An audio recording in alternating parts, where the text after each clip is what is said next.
Ang alamat ng Royal Armed Forces o RAF ay sadyang mahiwaga. Ako po si Tech Shider at welcome sa aking YouTube channel.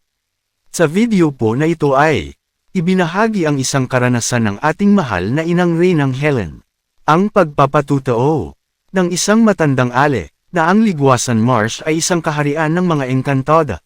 Inilahad din po ng ating mahal na inang Reynang Helen ang pagpaparusa ng ating inang kalikasan sa ibang nasyon dahil sa kanilang patuloy na paggawa ng masama. Ibinahagi din po ng ating mahal na inang Reynang Helen na siya at ang ating mahal na Haring Raja Mamay ay kinikilala ng ibang bansa bilang hari at reyna ng ating Divine Sovereign Government, na siyang ating hari at reyna ng grasya. Ang video na inyong mapapanood ay pagmamayari ng ating mahal na inang Reynang Helen.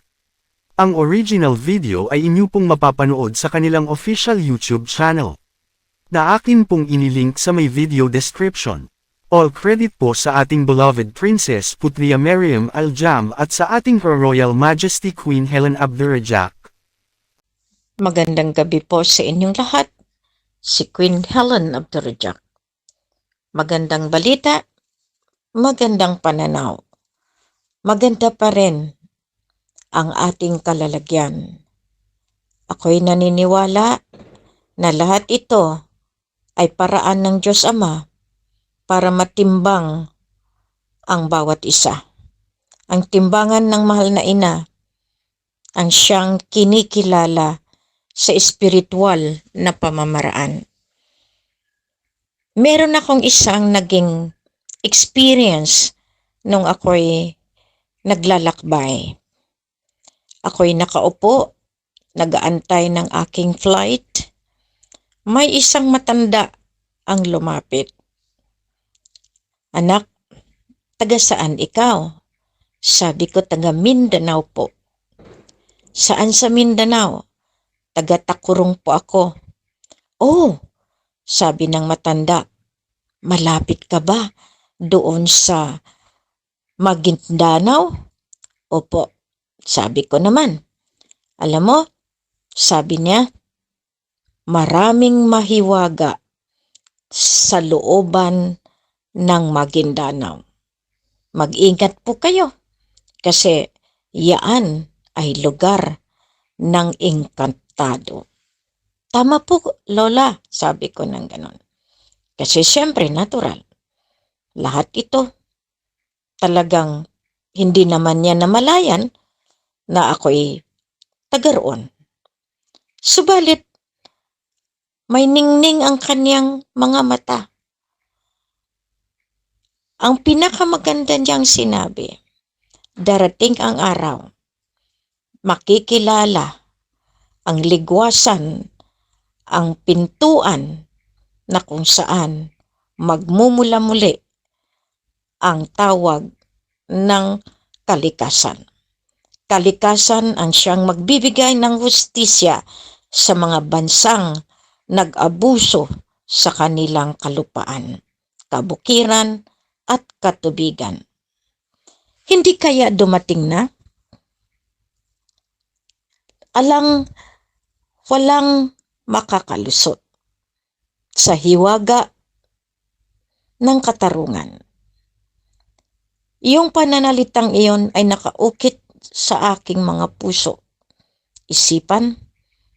Darating ang araw, mismo ang hustisya ng kalikasan ang magbibigay ng parusa sa bawat nasyon.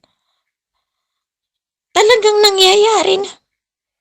Kitang-kita na ang mga pagbaha, mga naaanod na mga kotse mismo sa Makkah, Saudi Arabia. Saan pa? Marami ng nasyon. Dahil diyan, wala pa rin silang humpay sa pagsuway ng mga lolo natin at ng mga lola natin. Ngayon, pinapakilala ko na ang nag-utos ngayon ay ang mismo ang inang kalikasan. Pasalamat ako kay Sultan Kayulawan Pandala Pasandalan. Mismo siya nagpatibay, nagpatunay sa lahat ng ito. Kaya nga sabi ko sa kanya, nung ako'y nakauwi, mismo sa Tugal Sultan sa Barungis, Maguindanao, nadatnan ko ang sitwasyon. Ilang taon ako naghanap ng paraan na matulungan sila. Itong mga huling taon, naubos na rin ang aking mga kaparaanan. Kaya nga nagpapasalamat ako sa inyo na ako'y binigyan niyo ng pag-asa na matulungan man lamang yung ating mga peacekeepers, yung Raja Sulaiman, sa looban. Maraming nagtatanong, papaano ito ang mga RAF sa Luzon? Sinabi ko rin sa inyo, lahat iyan inaayos. Pero kung ayaw nilang sundin ang ating pamamaraan at doon sila sa Malacanang, sino ang mag-i-endorse sa kanila? Kundi si Queen pa rin. Intayin nila para at least maayos.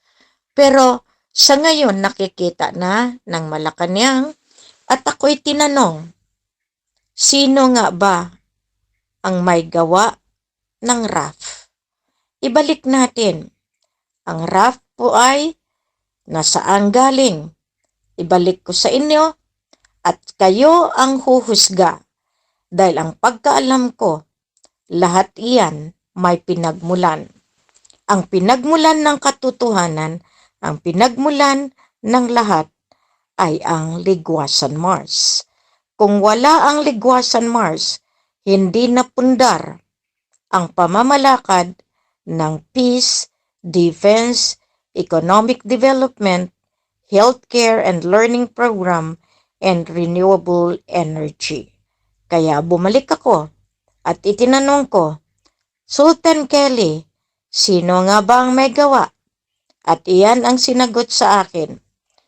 Ang lahat na iyan ay pag-uutos ni Ama Pandala Pasandalan para protektahan ang ating oil and gas sa Ligwasan.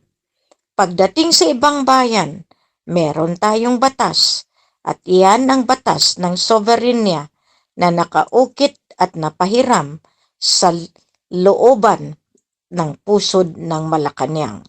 Nagkamali sila ng kanilang paghusga dahil sila hindi nakikinig na lahat ng ating mga koordinasyon pulido, sarado, at meron kopya at yan ay inalagaan mismo ng ating mga kasama.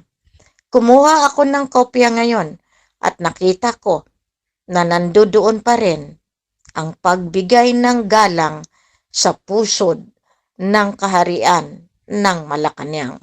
Maraming salamat dahil dito napatunayan natin na lahat ito ay mauungkat sa ngalan ng katotohanan. Ayaw nila sa atin at sila ay gusto ng ganyan at ang gusto nila ay sila ang masunod ay hindi naman po ganyan. Nag-usap na kami ng lahat ng mga kasama. Ibalik. Nandiyan kasi nagkaroon na tayo ng pagkakaisa. Pero kung ayaw nila sundin, nasa kanila. Ngayon, sila daw ang makapagpalabas ng pera. Salamat! Dahil din sa kanila, naghirap tayo kasi dapat matagal na nila ipinalabas. At salamat din doon sa tumawag sa isang kasama natin na kailanman hindi ako magpalabas dahil ang kasama ko ay nasa dilim. Ay salamat pa rin. Kung walang dilim, walang liwanag. Kung sino yung sa dilim, magsama-sama kayo.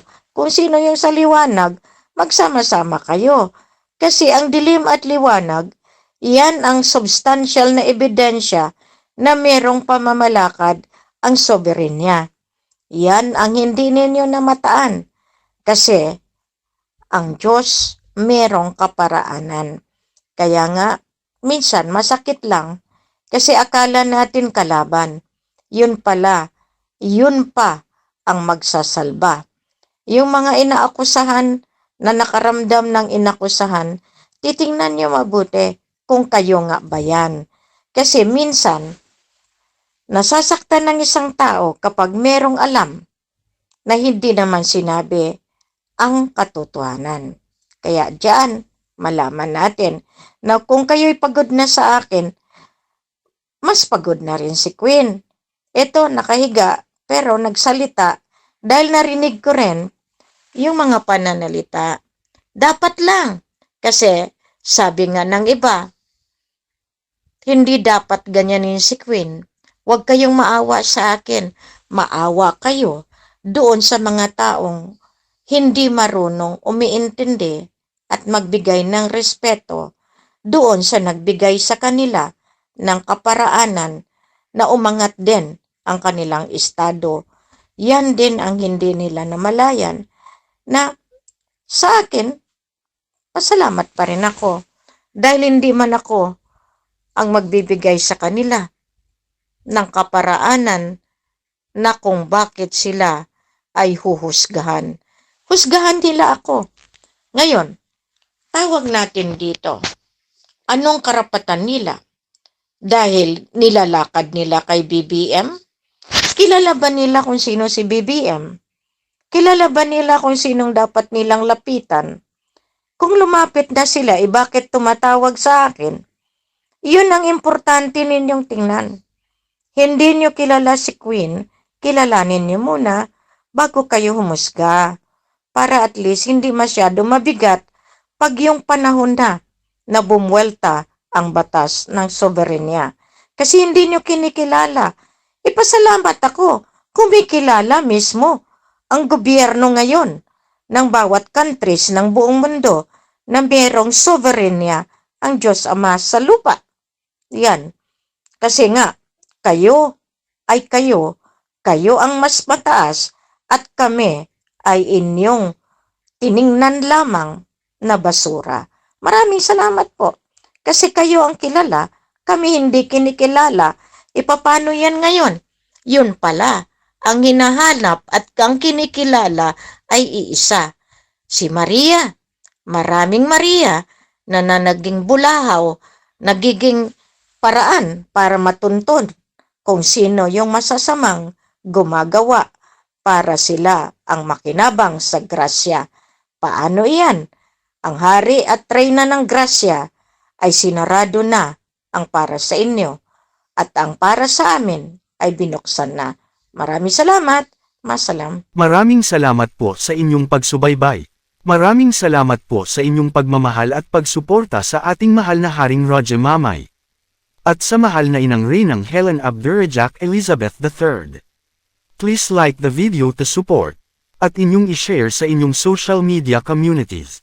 At kindly subscribe kung kayo po ay bago sa aking YouTube channel. God bless.